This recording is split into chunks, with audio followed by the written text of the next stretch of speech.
Let me show you how simple it is to program a mobile user key with the Access by AutoGate Portal. Click on the Mobile Users tab. First, the mobile user should install the Justin Mobile app on their iPhone or Android device and follow the setup instructions in the app. Links are in the description below. Many properties email the link to their users for bulk adding, or you can use the built-in pre-enroll tool to send them one by one. Once the app has been set up on the device, you can program the user for access to the site.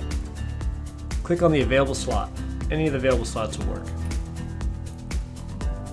Click on the General tab. Enter the first and last name.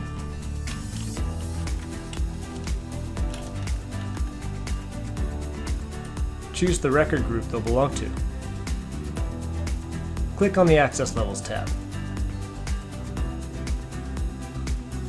Click Add. Select the access level they'll belong to. Click OK. If you want to use the expiration feature, you can check the box and pick the date you want the key to expire. Click on the Moble Key Tab.